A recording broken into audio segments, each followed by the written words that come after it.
Hello there, ladies and gentlemen. Welcome back to the shop. Today, I am going to be explaining the process of pickling. Thank you for watching. Stay tuned. Alright, ladies and gents.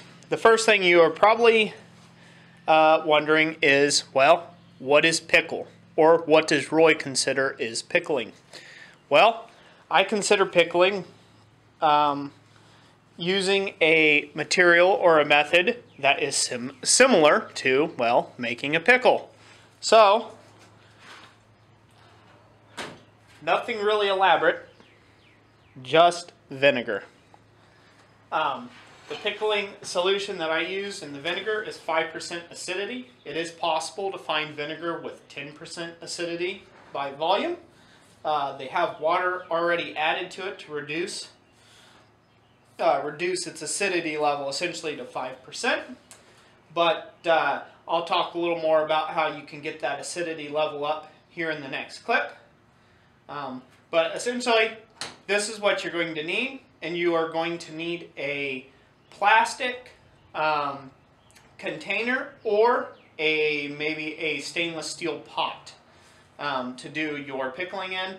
And if you're pickling steel or other items of the like, trust me, you won't want to use that pot ever again for food or anything you would want to consume.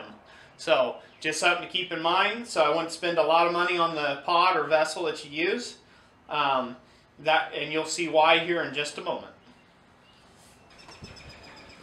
Alrighty, ladies and gentlemen, here we are at my pickling tub. As you can see, it is pretty gross. I actually got a buddy of mine, sledgehammer heads, in here pickling, or getting ready to pickle his hammerheads.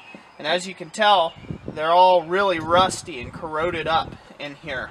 And if you notice how nasty this is exactly why you don't want to be eating after something like this has taken place.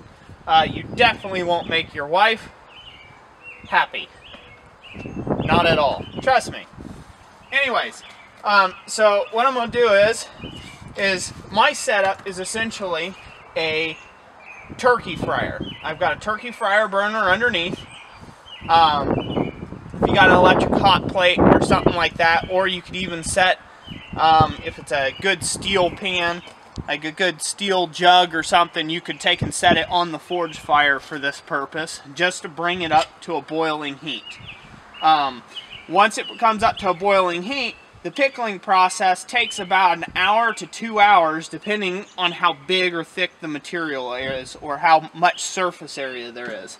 So, I'll go ahead and fill this up now. All you do is put your vinegar in the barrel, obviously. No certain order of things. The important thing is to make sure that you get the pieces completely submersed under the pickle. And the reason why it looks so grody is I just keep adding more vinegar to it. And what this does is as it boils off the water and leaves behind the vinegar portion that is the acidic portion. And so every time I keep changing in more vinegar, I keep upping the acidic level in the pan. As it boils off, it cooks off the water and leaves nothing but pure vinegar behind.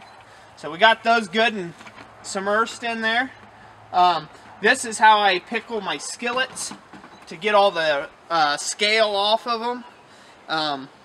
Anything that I got to do real big. If I got small parts to do, I put them in a little small crock pot.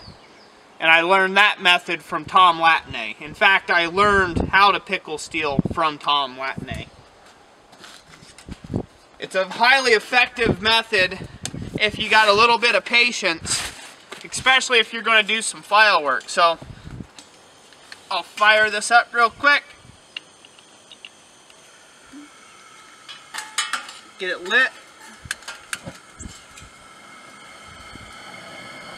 And get it cranked up. So, alright.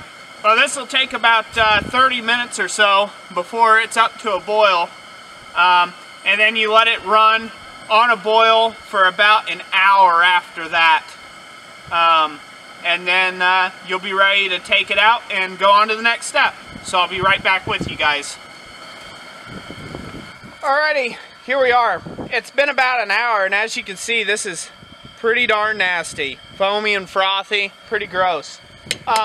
The bubbles you're seeing here is the action between the steel or the rust and the acidic nature of the pickle there. As it eats it off and it bubbles and it foams, it captures that rust up here in this goop, if you will. So this is good to go. So we'll go ahead and shut off our burner. So this has been running about an hour or so. You give this a minute to calm itself down. Let's see if I can find one of my hammerheads here again. So I can pull it out for the camera. And not finding it. I'm on to one. Bear with me, folks. Oh. I usually let this settle down a little bit first so I can actually see what's going on. But trying to shoot a YouTube video here that makes sense. So let's see if I can get one out here. Oh, just right there. There we go.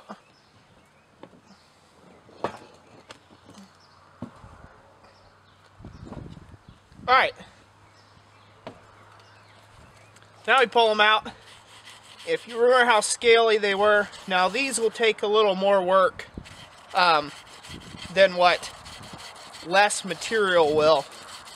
But you can brush that up and pretty much just remove all that rust right off that surface pretty easily now.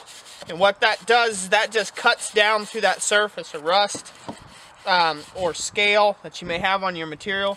Rust is a little harder to get rid of than like forging scale, and I'll show you what I mean over here by my other, I had a skillet I threw in here from another video I'll be doing, but you can scrub this down with just a wire brush, and then when you dip it in the water, I'll go ahead and take it in the shop and show you what it looks like. But it pretty much eats this scale right off, the forging scale and stuff that was on this piece. And you can see some of it right there. You can see how that's already turned that like that. That was black. It had black forging scale all over it. And that's pretty much been eliminated. So I'll take this in as an example, go clean it up, and show you what we're dealing with. Okay, so we're in here at the quench tank, and all I'm doing is getting a little bit of water around it. You can see there's a little bit of scale stuck here left. I actually put this in after I had the hammerheads in there. But all you do is you just get it wet and pretty much rub off the black areas that you see. Keep it nice and wet and just clean that right up. Times will vary, like I said, depending on the surface area that you're trying to clean up the steel. So you can see that gets pretty nasty. That gets a lot of that off. This can be improved by a whole bunch. If you take it over to a wire wheel, this scale is really soft, like kind of soft to the touch. And almost like it wants to come off with just your finger scratch and at it there. So this is a very handy method of getting a lot of scale removed all at once if you don't have a bead blaster or a sand blaster or something like that. And it also sure beats trying to take and get that heavy scale off of there on a wire wheel. So this will make this clean up just any quicker. So I'll go ahead and put a shot now of me wire wheeling this up, just so you can see how quickly that goes from this ugly look to a nice shiny surface. Okay, here we go. You see how quickly this comes off now. What type of surface it leaves.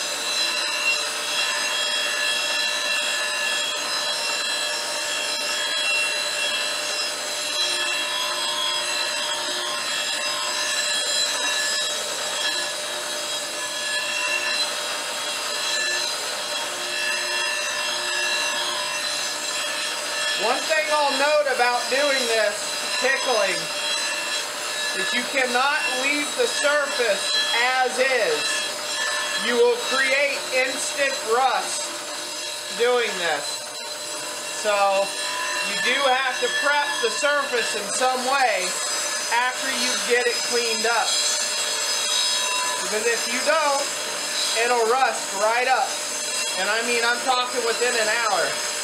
So, sometimes quicker than that. So that's just something to think about, depending on what you're doing for your project. So, there's no harm in leaving it in the pickle longer. The acidic level is not high enough to etch the surface material any. So you don't have to worry about anything like that going on. But if you take it out of the pickle, it's almost instant rust. And you can see how quickly that cleans up. From that to that. So, anyways, hope you guys like this video. If you want to see me finish this skillet, look for this in part 3 of my 3-part forging series on skillets. And we'll catch you on the next video. Thanks for watching, everyone. God bless.